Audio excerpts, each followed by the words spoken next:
Hello dear student, આજે આપણે 12મા ધોરણનું કોમર્સનું જે પાર્ટ 1 માં પાઘડી નામનું ચેપ્ટર છે એના રિલેટેડ ઓલરેડી એનો બેઝિક, એની ફોર્મ્યુલા, એને અસર કરતા પરિબળો બધા પર એક લેક્ચર રેડી ઓલરેડી થઈ ચૂક્યો છે. અને કદાચ એ લેક્ચર તમે ન જોયો હોય તો ડિસ્ક્રિપ્શનમાં એમની લિંક મળી જશે. તો ખાસ કરીને આ લેક્ચર પહેલા, આ જે તમે વિડીયો જોઈ રહ્યા છો એના પહેલા પેલો વિડીયો જોજો. આ લેક્ચરમાં એના સ્વાધ્યાયના બધા જ એક્ઝામ્પલ, એટલે જે બી તમારી પાસે દાખલા છે એ બધા દાખલા આપણે સોલ્વ કરીશું. તો સ્ટાર્ટ કરીએ છીએ. તમારી પાસે ચોપડી હોય, ચોપડી જોડે રાખવાની. ચોથા નંબરના દાખલાથી સ્ટાર્ટ કરીએ છીએ, કારણ કે એની આગળ કેટલાક થિયરિટિકલ પોઈન્ટ્સ છે બધા, અને થિયરિટિકલ પોઈન્ટ્સ માટે લેક્ચર ઓલરેડી બની ચૂક્યો છે. તો ચોથા નંબરના દાખલામાં જોવા જઈએ, નીચેની માહિતી પરથી ભાવેશ અને વિપુલની ભાગીદારી પેઢીની પાઘડીની કિંમત છેલ્લા 5 વર્ષના સરેરાશ નફાની 4 વર્ષની ખરીદીને આધારે ગણવાની. એટલે ચલો, સરેરાશ નફાની પદ્ધતિથી કીધું છે 4 વર્ષની ખરીદીને આધારે છેલ્લા 5 વર્ષના નફાની માહિતી નીચે મુજબ. છેલ્લા 5 વર્ષનો તમને નફો બી આપી દીધો છે. 2011, 12, 13, 13, 14, 15, 15, 16 અને બાજુમાં તમને નફો આપેલો છે.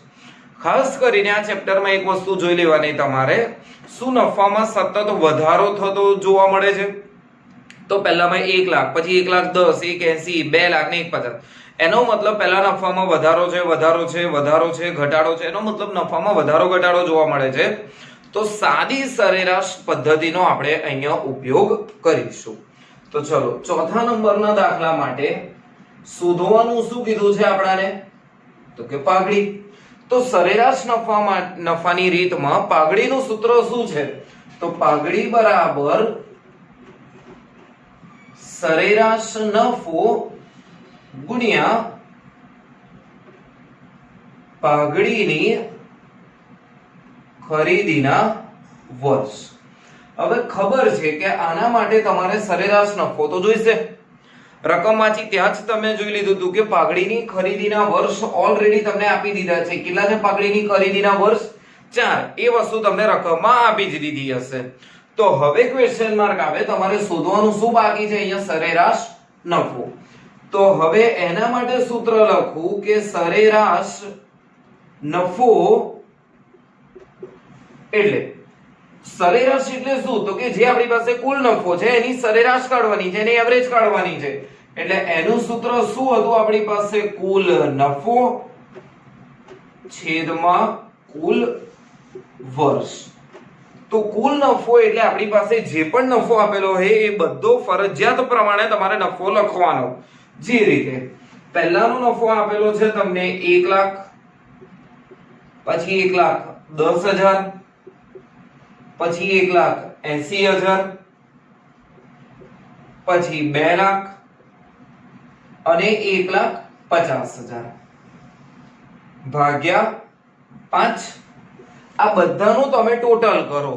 તો ટોટલ કરો તો આ બધાનું તમારી પાસે ટોટલ થશે 7,40,000.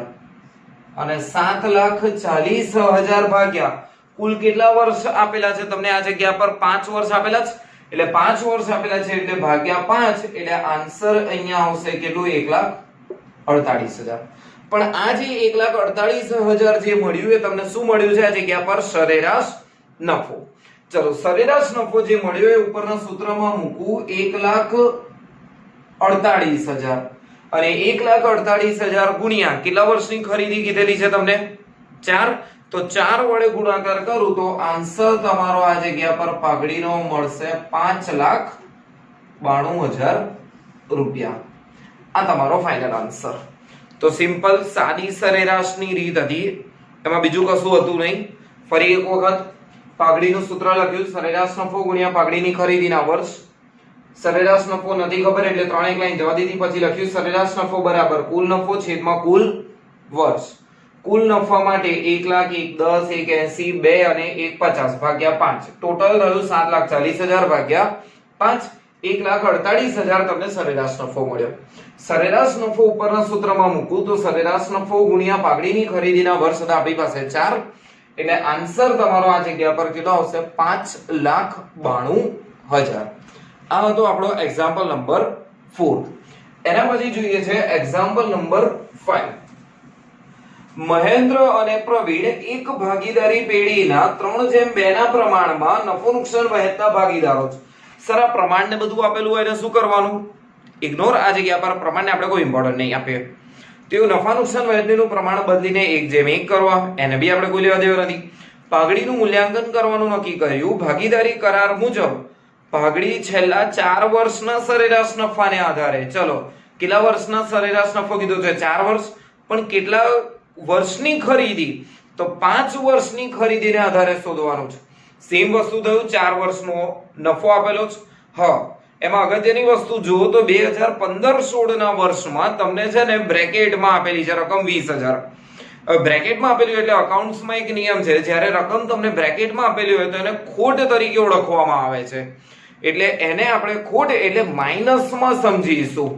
તો એક્ઝામ્પલ નંબર 5 શું છે સૂત્ર? પાઘડી બરાબર હમણાં જે રીતે ગણતરી કરી એ જ સરેરાશ નફો ગુણ્યા પાઘડીની ખરીદીના વર્ષ. આના પરથી તમને ખબર પડી ગઈ કે તમારે આમાં કોની જરૂર પડશે? અહીંયા સેમ વસ્તુ સરેરાશ નફાની. તો 3 લાઈન જવા દઉં છું અને પછી લખું છું શું શોધવાનું છે આપણે? સરેરાશ નફો. સરેરાશ નફાનું સૂત્ર શું? તો કે જે બી નફો આપેલો હોય એટલે કુલ નફો છેદમાં શું કરીશું આપણે? કુલ વર્ષ. તો કુલ નફો એટલે શું? તમને જે બી નફો આપેલો હોય બધો નફો, પહેલા બી કીધું એ તમારે ફરજિયાત લખવાનો. તો ચલો બધો નફો લખવા જઈએ તો પહેલા વર્ષનો નફો કેટલા રૂપિયા છે? 60,000. પછી 80,000 અને ત્રીજા વર્ષમાં નફો નથી, ત્રીજા વર્ષમાં ખોટ છે તો -20,000 પ્લસ છેલ્લા વર્ષમાં નફો છે 30,000 ભાગ્યા કુલ કેટલા વર્ષ થયા આ જગ્યા પર આપણી પાસે? 4. તો આ બધાનું જો આપણે અહીંયા ટોટલ કરવાનો, આ બધાનું ટોટલ કરો એટલે ટોટલ કેટલું થશે તમારી પાસે? 1,50,000 અને 1,50,000 ભાગ્યા કુલ કેટલા વર્ષ છે? 4. એટલે આન્સર કેટલો આવશે અહીંયા? 37,500 રૂપિયા. પણ આ જે બી 37,500 તમને મળ્યું એ 37,500 તમને શું મળ્યું છે? સરેરાશ નફો. તો 37,500 ગુણ્યા પાઘડીની ખરીદીના વર્ષ. કેટલા આપેલા છે પાઘડીની ખરીદીના વર્ષ? રકમમાં તમને આપી દીધા હશે 5 વર્ષની ખરીદીને આધારે. તો ચલો 5 વર્ષની ખરીદી એટલે ગુણ્યા 5. તો 37,500 ગુણ્યા 5 એટલે આન્સર આવશે આપણી પાસે 1,87,500. અલ્ટિમેટ કહેવાય તો લાસ્ટ જે એક્ઝામ્પલ કર્યો એના જેવો સેમ જ હતો, કોઈ પણ પ્રકારનો ફેરફાર નથી. ખાલી ફરક એક જ પડ્યો કે કોઈક જગ્યા પર તમને નફાની રકમ માઇનસમાં આપેલી છે, માઇનસમાં આપેલી છે એટલે નફો નથી આપ્યો, એ તમને શું આપેલું છે? ખોટ. આ હતો આપણો દાખલા નંબર 5. એના પછી જોઈએ દાખલા નંબર 6. નીચેની માહિતી પરથી ભારિત સરેરાશ નફાની રકમ શોધો અને પછી તમને અલગ અલગ વર્ષ આપેલા છે. હવે ખાલી તમને શું કીધું છે? અહીંયા પાઘડી નથી શોધવાનું, ભારિત સરેરાશ નફો જ શોધવાનો છે. તો પાઘડીનું સૂત્ર નથી લખતા આ જગ્યા પર, આ જગ્યા પર લખું છું મેં અહીંયા ભારિત સરેરાશ નફો. ચલો ભારિત સરેરાશ નફાનું સૂત્ર શું છે? તો સૂત્ર આપણે ભણી ચૂક્યા છે, કુલ ભારિત નફો છેદમાં કુલ ભાર. હવે આના માટે તમારે અહીંયા શું જોઈએ? તો કે કુલ ભારિત નફાની જરૂર પડે. હવે કુલ ભારિત નફો શોધવા માટે તમને કીધેલું છે કે એક તમારે ટેબલ બનાવી દેવું પડે. અહીંયા તમારે ચલો ટેબલ બનાવી દેવા માટે પહેલામાં પહેલું કોલમ લખું છું, આ જગ્યા પર આવશે આપણી પાસે વર્ષ. બીજા નંબરનું બનાવી દઈશું આપણે નફો. ત્રીજા વર્ષનું બનાવી દઈશું એમાં આપણે ભાર અને ચોથા વર્ષનું આપણે બનાવી દઈશું ભારિત નફો.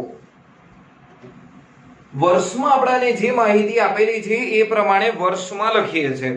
ચલો વર્ષમાં સૌથી પહેલામાં પહેલા કયા વર્ષની માહિતી આપેલી છે? 2013-14, 2014-15, 2015-16 અને 2016-17. એની બાજુમાં તમને નફો આપેલો છે. નફામાં કીધેલું છે પહેલામાં 60,000, 70,000, 90,000 અને 1,10,000. ભારમાં તો કશું છે નહીં, 1 2 3 4 એ જ રીતે લખી નાખવાનું. ભારિત નફો એટલે ભાર અને નફાનો ગુણાકાર કરવાનો. તો ચલો 60,000 ગુણ્યા 1 60,000, 70,000 ગુણ્યા 2 1,40,000, 90,000 ગુણ્યા 3 2,70,000, 1,10,000 ગુણ્યા 4 4,40,000. હવે ઉપર સૂત્રમાં જો તો સૂત્રમાં શું જોઈએ છે? તમારે કુલ ભારિત નફો જોઈએ છે અને કુલ ભાર જોઈએ છે. તો કુલ ભારનું પહેલા ટોટલ કરી નાખીએ તો 1 2 3 અને 4 એનું ટોટલ કેટલું થશે આપણી પાસે? અહીંયા 10. અને કુલ ભારિત નફાનું ટોટલ જોઈ લઈએ આ જગ્યા પર તો 60,000, 1,40,000, 2,70 અને 4,40,000 એટલે 9,10,000. તો કુલ ભારિત નફો 9,10,000 ભાગ્યા કુલ ભાર 10 એટલે સરેરાશ ભારિત નફો કેટલો હશે આપણી પાસે આ જગ્યા પર? 91,000. તો આ જે દાખલા હતો એમાં ખાલી ને ખાલી શું શોધવાનું હતું તમારે? ભારિત સરેરાશ નફો. કોઈ પણ પ્રકારની પાઘડીની રકમ અહીંયા તમારે નક્કી કરવાની નથી. એના પછી તમારી પાસે આવે છે 7મા નંબરનો દાખલો. નીચેની માહિતી પરથી બાબુલાલ અને કાંતિલાલની ભાગીદારી પેઢીની પાઘડીની કિંમત છેલ્લા 5 વર્ષના ભારિત સરેરાશ નફાને વર્ષની ખરીદીને આધારે ગણવી. એટલે છેલ્લા 5 વર્ષનો નફો આપેલો છે, 3 વર્ષની ખરીદી કીધેલી છે. એના પછી વર્ષ આપેલું છે અને નફામાં ધ્યાનથી જુઓ તો 40,000, 60,000, 75,000, 90,000 અને 1,20,000. એનો મતલબ નફામાં જોવા જાવ તો નફામાં સતત ને સતત વધારો થતો જાય છે.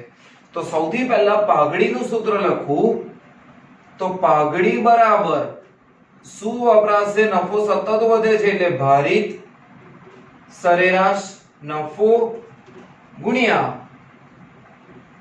પાઘડીની ખરીદીના વર્ષ. આના માટે તમારે શું જોઈશે? તો કે પહેલા ભારિત સરેરાશ નફો જોઈશે. તો ભારિત સરેરાશ નફો. ભારિત સરેરાશ નફાની વાત કરીએ તો આના આગળના જ દાખલામાં આપણે શીખ્યા હતા કે ભારિત સરેરાશ નફો કઈ રીતે શોધવામાં આવે છે. તો એમાં લખીએ છે સૂત્ર આપણે કુલ ભારિત નફો છેદમાં કુલ ભાર. પણ કુલ ભારિત નફા માટે પાછું પેલું કોષ્ટક એક ટેબલ બનાવી દેવું પડશે. ટેબલ શું હતું આપણી પાસે? પહેલું કોલમ વર્ષ, બીજું કોલમ નફો, ભાર અને ભારિત નફો. ચલો વર્ષમાં જોવા જઈએ તો ટોટલ 5 વર્ષ તમને આપેલા છે. વર્ષ 2012-13, 2013-14, 2014-15, 2015-16 અને 2016-17. નફો જોવા જઈએ તો નફામાં પણ તમને માહિતી આપી દીધી છે. 40,000, 60,000, 75,000, 90,000 અને 1,20,000. હવે આ જે તમને આપેલું છે એ બધું તમને કયા પ્રકારની માહિતી આપી દીધી આ જગ્યા પર જોવા જો તો વર્ષ અને નફો. તો અહીંયા તમે લખી કાઢ્યું વર્ષ અને નફો. તો તમારે હવે શું મૂકવાનું રહ્યું આ જગ્યા પર? ભાર. ભાર માટે તો સિમ્પલ છે 1 2 3 4 અને 5 એનું ટોટલ આ જગ્યા પર મૂકી દઉં. ટોટલની જરૂર તો પડવાની છે આપણે 15. એના પછી બીજું શું જોઈએ તમારે? ભારિત નફો. ચલો ભારિત નફો એટલે શું? તો કે ભાર અને નફાનો ગુણાકાર. તો ભાર અને નફાનો ગુણાકાર કરવા જાવ તો 40,000 ગુણ્યા 1 40,000, 60,000 ગુણ્યા 2 1,20,000, 75,000 ગુણ્યા 3 એટલે 2,25,000, 90,000 ગુણ્યા 4 એટલે 3,60,000, 1,20,000 ગુણ્યા 5 એટલે 6 લાખ. આ બધાનું ટોટલ કરીશું એટલે ટોટલ થશે આપણી પાસે 13,45,000. હવે જે ભારિત નફો મળ્યો એ ભારિત નફો ઉપર મૂકી દઈએ 13,45,000 અને ભાર જોવા જઈએ તો કુલ ભાર આપણી પાસે કેટલું છે 15. તો ભાગ્યા 15 કરું તો આન્સર મને મળશે 89,667. 89,666.666 આવે છે પણ પોઈન્ટમાં છે એટલે એડજસ્ટ કરીશું 89,667. એને ઉપરવાળા સૂત્રમાં મૂકી દઈએ 89,667 ગુણ્યા રકમમાં. જો રકમમાં તમને પાઘડીની ખરીદીના વર્ષ આપેલા હશે. કેટલા વર્ષ કીધા છે પાઘડીની ખરીદીના વર્ષ 3 એટલે તમારો જવાબ આવશે 2,69,001. આ જગ્યાએ મળી ગઈ તમને પાઘડીની રકમ. ઇન શોર્ટ જે લાસ્ટ એક્ઝામ્પલ કર્યો એના જેવો સેમ ટુ સેમ હતો, ખાલી ફરક શું અહીંયા આવ્યું કે પાઘડી શોધી છે. ગયા દાખલામાં ખાલી શું શોધવાનું હતું? ભારિત સરેરાશ નફો. આ તમારો પતે એક્ઝામ્પલ નંબર 7. એના પછી આવે છે એક્ઝામ્પલ નંબર 8. પુષ્પા, પ્રતિભા અને ભાવના એક ભાગીદારી પેઢીના ભાગીદારો છે. તેઓ પોતાના નફો નુકસાન 3-2-1 ના પ્રમાણમાં વહેંચતા હતા. પણ આપણે નફા નુકસાનના પ્રમાણને ઇમ્પોર્ટન્ટ નથી આપવાનું. એના પછી તેમનું નવું પ્રમાણ 1:1:1 પ્રમાણને ઇમ્પોર્ટન્ટ નથી આપવાનું. પાઘડીનું મૂલ્યાંકન કરવાનું નક્કી કર્યું. ભાગીદારી પેઢીના નફા અંગે અન્ય માહિતી અને ભાગીદારી પેઢીના પાઘડીની કિંમત અધિક નફાની 3 વર્ષની ખરીદીને આધારે નક્કી કરવાની છે. એટલે અધિક નફાની પદ્ધતિ એટલે ત્રીજી મેથડ આપણી આવી ગઈ આ જગ્યા પર. મિલકતો આપેલી છે, દીવા આપેલું છે, અપેક્ષિત વળતરનો દર તમને અહીંયા આપી દીધો છે, નફો આપેલો છે. નફો કેટલા વર્ષનો આપેલો છે? 3 વર્ષનો. હવે મેઇન વસ્તુ કે આ જગ્યા પર સરેરાશ નફો વાપરવાનો છે કે ભારિત સરેરાશ. તો એના માટે જોઈ લો, નફા પર ધ્યાન રાખો. 80,000, 70,000 અને 90,000. 80 થી 70 થયા, ઘટ્યો. 70 થી 90 થયા, નફો વધી ગયો. એનો મતલબ ઘટાડો વધારો થાય છે એટલે સરેરાશ નફો જ વપરાશે. પણ પદ્ધતિ કઈ કીધેલી છે તમને આ જગ્યા પર? અધિક નફાની પદ્ધતિ કીધેલી છે. તો ચલો અધિક નફાની પદ્ધતિ માટે પહેલા પાઘડીનું સૂત્ર મૂકીએ. તો પાઘડી બરાબર અધિક નફો ગુણ્યા પાઘડીની ખરીદીના વર્ષ. આના માટે તમારે શેની જરૂર પડશે આ જગ્યા પર? અધિક નફો. ચલો અધિક નફાની વાત કરીએ તો અધિક નફો કઈ રીતે શોધવામાં આવશે? તો કે અધિક નફો એટલે જે તમે બધા લોકો કમાય છે એના કરતા જે તમે કમાયો છે વધારે છે. તો વધારે એટલે તમારે પહેલા લખી કાઢવાનું સરેરાશ નફો માઈનસ કરી દેવાનો તમારે અપેક્ષિત નફો. પણ આ જે સરેરાશ નફો છે એની જગ્યા પર ભારિત સરેરાશ નફાનો પણ ઉપયોગ થઈ શકે જો નફો સતત વધતો હોય અથવા તો નફો સતત ઘટતો હોય. તો આ જગ્યા પર વધારો ઘટાડો છે એટલે શોધીશું આપણે પહેલા સરેરાશ નફો. તો સરેરાશ નફાનું સૂત્ર શું છે આપણી પાસે? કુલ નફો છેદમાં કુલ ભાગ, કુલ વર્ષ. હવે કુલ જે નફો છે એના માટે તમને કીધું કમ્પલસરી તમારે બધી નફાની રકમ મૂકીને જ ગણતરી કરવાની. તો નફાની બધી રકમ આ જગ્યા પર લખું તો નફાની પહેલી રકમ કઈ આપેલી છે તમને? 80,000 પ્લસ 70,000 પ્લસ 90,000 ભાગ્યા 3. એટલે 3 પ્રકારના તમને 3 વર્ષના નફા આપેલા છે. તો એ 3 વર્ષનું સૌથી પહેલા નફો લખી કાઢ્યો અને 3 વર્ષના નફાનું ટોટલ કરું તો ટોટલ થશે તમારી પાસે 2,40,000 અને 2,40,000 ભાગ્યા 3 એટલે આન્સર કેટલો આવશે? 80,000. પણ હજુ તો તમને જે મળ્યું એ શું મળ્યું છે? ખાલી આ જગ્યા પર સરેરાશ નફો. પણ ઉપરના સૂત્રમાં જોવા જાવ તો સરેરાશ નફાની જોડે તમારે અપેક્ષિત નફો બી જોઈશે. તો એના માટે મૂકું છું અપેક્ષિત નફો. તો અપેક્ષિત નફાનું સૂત્ર શું થશે? તો કે ધંધામાં રોકાયેલી મૂડી, શોર્ટમાં લખું છું અહીંયા મૂડી, ગુણ્યા અપેક્ષિત વળતરનો દર. હવે ચેક કરીએ શું રકમમાં તમને મૂડી આપી દીધી છે, તો કે ના સર મૂડી નથી આપી, તો એના માટે પાછું તમારે મૂડી શોધવી પડશે. તો મૂડી કઈ રીતે મળે, તો કે મૂડી સિમ્પલ છે, બી તમારી પાસે મિલકતો હોય એમાંથી દેવા શું કરી દેવાના, માઈનસ. મિલકતો જોવા જાવ તો મિલકતો તમને આપેલી છે અહીંયા 6 લાખ અને દેવા આપેલા છે 2,50,000. તો 6 લાખમાંથી 250 જશે એટલે કેટલી મૂડી બાકી રહેશે અહીંયા તમારી પાસે, 3,50,000. શું મળ્યું, મૂડી ઉપર મૂડી મૂકું 3,50,000 ગુણ્યા અપેક્ષિત વળતરનો દર 10% આપેલો છે, તો એ 10% એવા ને એવા જ. તો 3,50,000 ના 10% એટલે કેટલા થઈ જશે આ જગ્યા પર, 35,000. ચલો સરેરાશ નફો મળી ગયો, અપેક્ષિત નફો મળી ગયો. સરેરાશ નફો કેટલા રૂપિયા મળ્યો આપણાને, 80,000. અપેક્ષિત નફો કેટલો મળ્યો, 35,000. તો 80,000 માઈનસ 35,000 એટલે કેટલું આવશે અહીંયા બાકી, 45,000.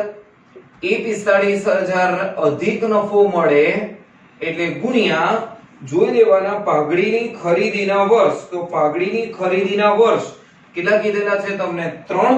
એટલે આન્સર તમારો કેટલો આવશે, 1,35,000.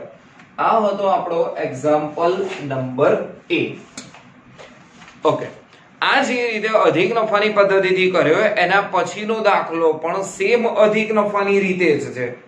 તો ફરી એક વખત સમજી લેજો. એક્ઝામ્પલ નંબર 9, મીના અને મંજુની પેઢીની મૂડી. એનો મતલબ આ દાખલામાં તમને મૂડી ડાયરેક્ટ આપી દીધી છે. કેટલી મૂડી આપી દીધી છે તમને, 4 લાખ અને અપેક્ષિત વળતરનો દર 10% લીખે છે. છેલ્લા 3 વર્ષનો વાર્ષિક નફો. હવે નફાને ધ્યાનથી જુઓ.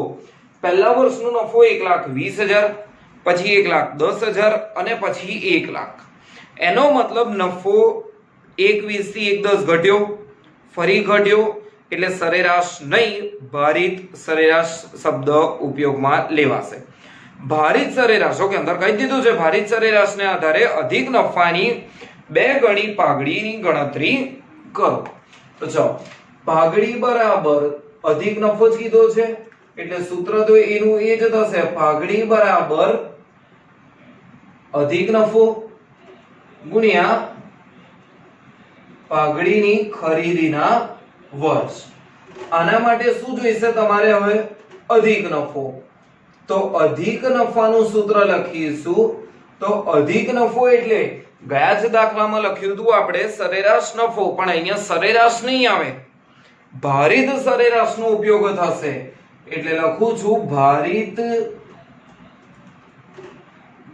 ભારિત સરેરાશ નફો માઈનસ તો એ જ વસ્તુ અપેક્ષિત નફો.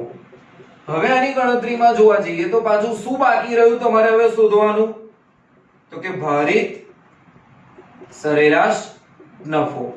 ચલો, ભારિત સરેરાશ નફો એનું બી ઓલરેડી આપણે ભણી ચૂક્યા છે. કુલ ભારિત નફો છેદમાં કુલ ભાર. પણ કુલ ભારિત નફા માટે ખબર છે કે તમારે એક કોષ્ટક તૈયાર કરવું પડશે. તો કોષ્ટક તૈયાર કરીએ તો પહેલા કોષ્ટકમાં વર્ષ, પણ વર્ષ નહીં લખીએ તો બે ચાલે, કારણ કે આજે વર્ષ અંગેની માહિતી તમને આપેલી નથી. તો વર્ષ નથી લખતો, ડાયરેક્ટ જ લખું છું નફો, ભાર અને ભારિત નફો. વર્ષ અંગેની માહિતી જોવા જઈએ તો નથી આપી એટલે ડાયરેક્ટ જ નફો.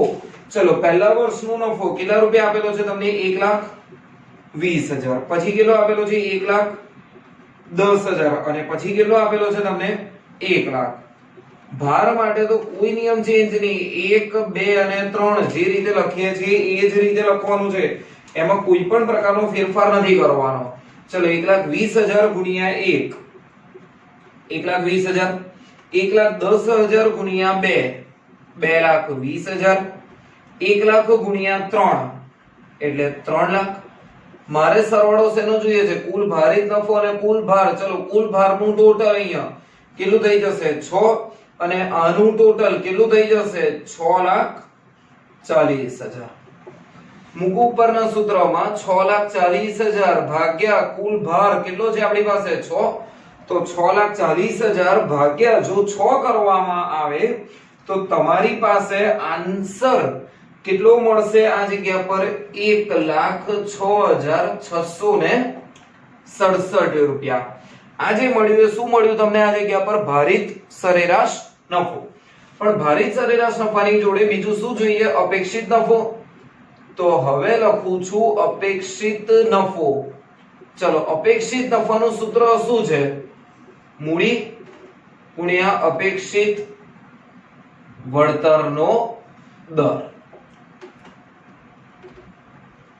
તો મૂડી આજના દાખલામાં તમને ઓલરેડી એ લોકોએ મૂડી આપી દીધી છે. કેટલી મૂડી આપી દીધી છે? જો તો પહેલા જ શરૂઆતમાં 4 લાખ રૂપિયા મૂડી ગુણ્યા અપેક્ષિત વળતરનો દર પણ આપી દીધો છે 10%. તો 4 લાખ ગુણ્યા 10% એટલે કેટલું થઈ જશે? 40,000. મૂકી દો ભારિત સરેરાશ નફો મળી ગયો છે 1,06,667 માઈનસ અપેક્ષિત નફો મળ્યો છે 40,000.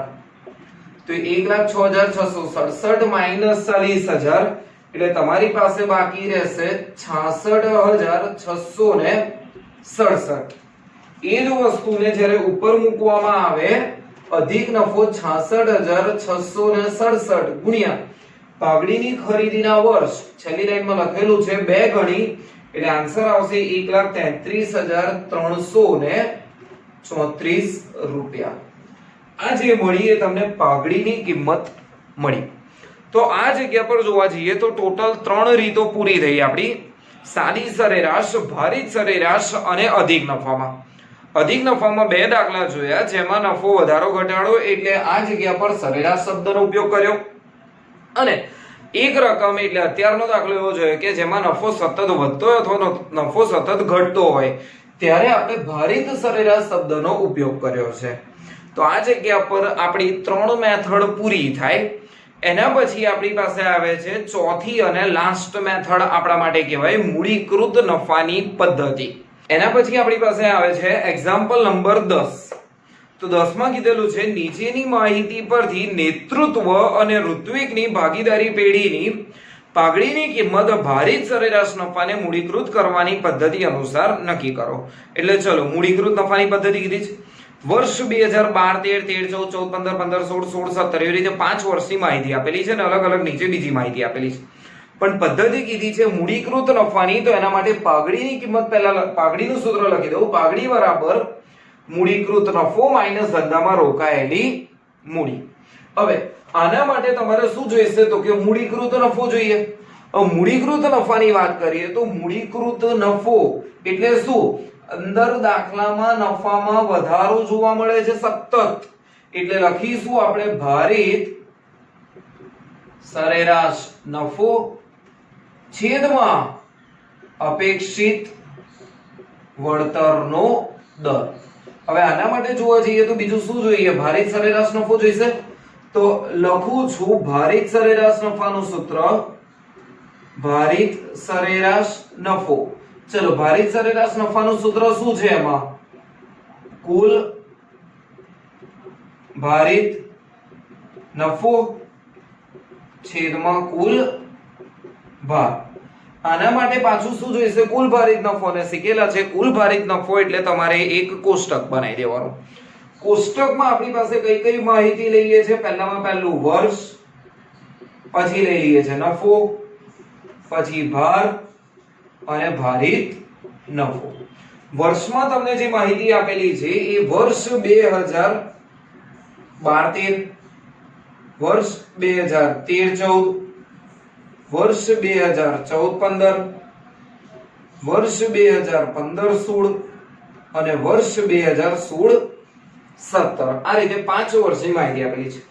નફામાં જોવા જઈએ તો નફો આપેલો છે તમને પહેલા વર્ષનો 45,000, 50,000, 65,000, 75,000 અને 90,000. ભારમાં એવું કશું હોય નહીં. ભારમાં તમારે સિમ્પલ શું કરવાનું હોય છે, 1 2 3 4 5 એ રીતે મૂકી દેવાનું હોય છે. તો આ જગ્યા પર ભાર મૂકી દઉં છું 1 2 3 4 અને 5. ચલો ગુણાકાર કરું તો 45000 ગુણ્યા 1 એટલે 45000, 50000 ગુણ્યા 2 1 લાખ, 65000 ગુણ્યા 3 1 લાખ, 95000, 75000 ગુણ્યા 4 એટલે 3 લાખ અને 90000 ગુણ્યા 5 એટલે 4,50,000. તો ભારિત નફાનું ટોટલ કરીએ તો કુલ ભારિત નફો થાય છે આપણી પાસે 10,90,000 અને આપણી પાસે એનો ભાર કેટલો આવે છે તો કે ભાર આવે છે 15. ઉપરના સૂત્રમાં મૂકીએ 10,90,000 ભાગ્યા આ જગ્યા પર કેટલા કરવાના છે 15. તો ભાગ્યા 15 કરો તો આન્સર તમને મળશે 72,667 રૂપિયા. હવે 72,667 જે મળ્યું એ શું મળ્યું તો કે ભારિત સરેરાશ નફો. તો ઉપરના સૂત્રમાં મૂકું છું 72,667 ભાગ્યા અપેક્ષિત વળતરનો દર. કેટલા ટકા આપેલો છે અપેક્ષિત વળતરનો દર? 10%. તો 10% છે એટલે 7,26,670 રૂપિયા. આ જે મળ્યું એ તમને શું મળ્યું ખાલી આ જગ્યા પર મૂડીકૃત નફો. તો મૂડીકૃત નફો ઉપર મૂકવું આ જગ્યા પર 7,26,670 માઈનસ ચેક કરો શું એ લોકોએ મૂડી આપી દીધી છે તો કે ના મૂડી નથી આપી. એનો મતલબ તમારે આ જગ્યા પર મૂડી શોધવી પડશે. તો મૂડી શોધવી હોય તો મૂડી માટે સૂત્ર શીખેલા છે મૂડી બરાબર મિલકત માઈનસ દેવા. તો મિલકત તમારી પાસે કેટલી આપેલી છે 6 લાખ માઈનસ દેવા કેટલા આપેલા છે 1,70,000. તો 6 લાખ જે મિલકત છે એમાંથી દેવા 1,70,000 રૂપિયા તમે માઈનસ કરો એટલે મૂડી કેટલી બાકી રહેશે 4,30,000. તો ધંધામાં રોકાયેલી મૂડી 4,30,000. તો આ જગ્યા પર પાઘડીનો ફાઇનલ આન્સર તમારો આવશે 2,96,670 રૂપિયા. આ હતો તમારો એક્ઝામ્પલ નંબર 10. આ અલગ જ મેથડ લાસ્ટ મેથડ હતી તમારી પાસે કે જેમાં તમારે કઈ શું અલગ વિચારવાનું આવે. હવે જે બે એક્ઝામ્પલ બાકી છે સ્વાધ્યાયના એમાં બીજું નવું કશું નહીં આવે. તો જો તો 11મા નંબરના દાખલામાં પ્રભા અને પ્રભુ ભાગીદારી પેઢીની પાઘડીની કિંમત અધિક નફાને મૂડીકૃત. આ જે પદ્ધતિ છે એ પદ્ધતિને મેં લાવારીસ પદ્ધતિ કહું છું કારણ કે પદ્ધતિના નામમાં આનું કોઈ બી જગ્યા પર ઉલ્લેખ કરવામાં નથી આવ્યો. પણ અધિક નફાને મૂડીકૃત કરવાની પદ્ધતિ અનુસરવાની છે. રોકાયેલી મૂડી આપી દીધી છે તમને 9 લાખ, અપેક્ષિત વળતરનો દર આપેલો છે 12% અને છેલ્લા 5 વર્ષનો નફો તમને આપી દીધો છે અલગ અલગ છેલ્લા 5 વર્ષનો નફો. પણ 5 વર્ષના નફામાં એકવાર જોઈ લેવાનું સાદી સરેરાશ કે ભારિત સરેરાશ. 1,41,30. ચલો એકવાર વધ્યો ને એકવાર ઘટ્યો એટલે કન્ફર્મ થઈ ગયું કે સાદી સરેરાશનો જ આપણે ઉપયોગ કરીશું. પણ આમાં સમજો લાવારીસ મેથડમાં પાઘડીનું સૂત્ર કંઈક અલગ છે. પાઘડીનું સૂત્ર આમાં પદ્ધતિ કઈ કીધી છે અધિક નફાને મૂડીકૃત કરવાનું છે. તો અધિક નફાને મૂડીકૃત કરવું હોય તો લખી કાઢું છું અધિક નફો અને મૂડીકૃત કરવા માટે અપેક્ષિત વળતરનો દર. અરે જ્યારે બી અપેક્ષિત મૂડીકૃત કરવી હોય એટલે છેદમાં અપેક્ષિત વળતરનો દર મૂકી દેવાનો. આના માટે તમારે હવે શું જોઈશે આ જગ્યા પર તો કે અધિક નફો. ચલો અધિક નફા માટે આપણે સરેરાશ નક્કી કર્યું કે ભારિત સરેરાશ. તો આ જગ્યા પર સરેરાશ કારણ કે નફામાં વધારો ઘટાડો જોવા મળે છે એટલે લખું આ જગ્યા પર તો સરેરાશ નફો માઈનસ અપેક્ષિત નફો. આના માટે શું જોઈશે તમારે હવે સરેરાશ નફો. તો સરેરાશ નફો બરાબર ચલો સરેરાશ નફો એટલે બહુ પહેલા દાખલામાં આવી ગયું હતું આપણી પાસે જે બી નફો હોય એનું કુલ કરી નાખવાનું એટલે કુલ નફો છેદમાં કુલ વર્ષ.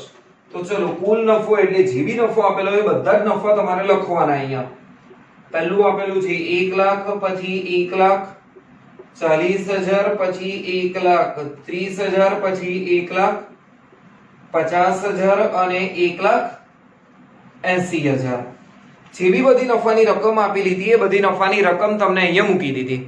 અને હવે ચેક કરો આ જે નફો આપેલો હતો એ કેટલા વર્ષનો આપેલો હતો તમારી પાસે? તો કે 5 વર્ષનો કુલ નફો હતો. તો આ 5 વર્ષના નફાનું ટોટલ કરી નાખવાનું. ટોટલ કરવા જાવ તો નફો થશે તમારી પાસે 7 લાખ અને 5 વર્ષ તો 7 લાખ ભાગ્યા 5 એટલે કેટલો આવશે? 1,40,000. સરેરાશ નફો તો મળી ગયો 1,40,000 પણ હજુ શું રહ્યું તમારી પાસે અહીંયા? અપેક્ષિત નફો. તો અપેક્ષિત નફાનું સૂત્ર મૂકીએ. સિમ્પલ છે, જે જોઈએ ને એનું આગળ જવા દઈને તમારે અહીંયા સૂત્ર મૂકી દેવાનું. તો અપેક્ષિત નફો બરાબર ધંધામાં રોકાયેલી મૂડી ગુણ્યા અપેક્ષિત વળતરનો દર. તો મૂડી કેટલા રૂપિયા છે? તો કે મૂડી તમને ડાયરેક્ટ જ દાખલામાં આપી દીધી છે 9 લાખ રૂપિયા ગુણ્યા અપેક્ષિત વળતરનો દર 12% આપેલો છે. તો 9 લાખના 12% કરવા જાઓ તો અપેક્ષિત નફો કેટલો આવશે તમારી પાસે? 1,08,000. હવે અપેક્ષિત નફો આ જગ્યા પર મૂકવું 1,08,000 તો 1,40,000 માઈનસ 1,08,000 એટલે અધિક નફો કેટલો મળી ગયો? 32,000. અને અધિક નફો મળ્યો એટલે ઉપરના સૂત્રમાં મૂકી દઉં 32,000 ભાગ્યા અપેક્ષિત વળતરનો દર કેટલા ટકા આપેલો છે તમને? 12%.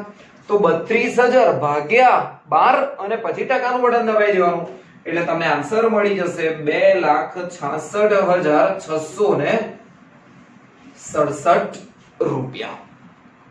તો આ થયો તમારું લાવારીસ મેથડ. એક્ઝામ્પલ નંબર હતો આપણી પાસે કયો નંબર હતો? 11. અને સ્વાધ્યાયનો હવે લાસ્ટ એક્ઝામ્પલ આવે એટલે આ જગ્યા પર આખું પાઘડી ચેપ્ટર થિયરી અને એક્ઝામ્પલ સાથે આપણું અહીંયા પૂર્ણ થશે. તો જોઈએ લાસ્ટ એક્ઝામ્પલ શું કીધું છે. સિમ્પલ છે, ઓલરેડી ભણી ચૂક્યા છો આ રીતનો દાખલો. સેમ રાજેશ અને હરેશ ભાગીદારી પેઢીના ભાગીદારો છે.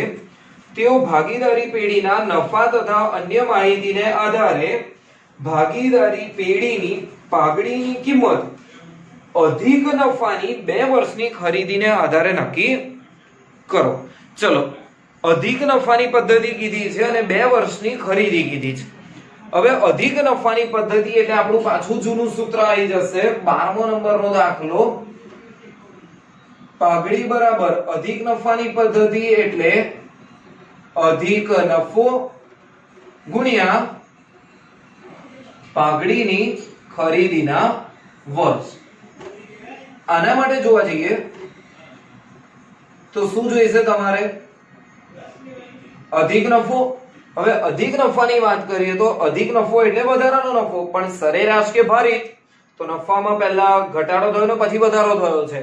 એનો મતલબ આવશે આ જગ્યા પર સરેરાશ નફો માઈનસ અપેક્ષિત નફો.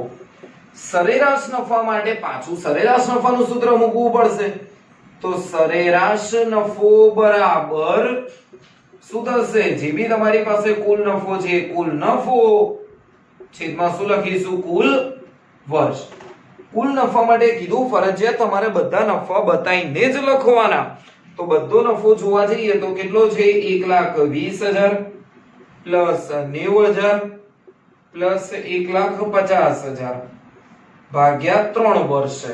તો ચલો આ બધાનું ટોટલ કરીએ તો આપણી પાસે ટોટલ જે છે ટોટલ કેટલું થશે? 3,60,000 ભાગ્યા 3 કરું તો 3,60,000 ભાગ્યા 3 એટલે આન્સર કેટલો મળશે તમને?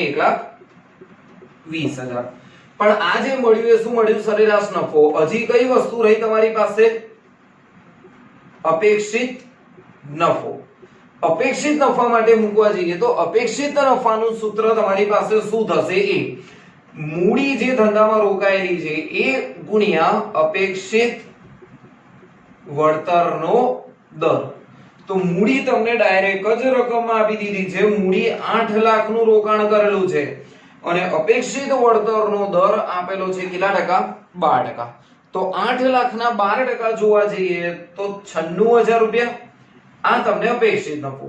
સરેરાશ નફો હતો 1,20,000, અપેક્ષિત નફો હતો 96,000. તો 1,20,000 માંથી 96,000 માઈનસ કરીએ તો અધિક નફો કેટલો રહેશે 24000 24000 અધિક નફો તો પાઘડીની ખરીદીના વર્ષ કીધું છે તમને કેટલા વર્ષની ખરીદી 2 વર્ષની ખરીદી એટલે 24000 ગુણ્યા 2 48000 આ તમારો ફાઇનલ આન્સર તો આ જગ્યા પર આપણું ચેપ્ટર પૂરું થાય છે પાઘડીનું મૂલ્યાંકન થિયરી માટે સૂત્ર માટે અલગથી ચેપ્ટર બનાવી ચૂક્યા અલગથી લેક્ચર બનાવી ચૂક્યા છે અને આજના લેક્ચરમાં આના સ્વાધ્યાયના આપણે બધા એક્ઝામ્પલ પૂરા કર્યા છતાં બી આમાં કોઈ ડિફિકલ્ટી હોય તો નીચે કોમેન્ટ સેક્શનમાં તમે બતાવી શકશો ઓકે ઓલ ધ બેસ્ટ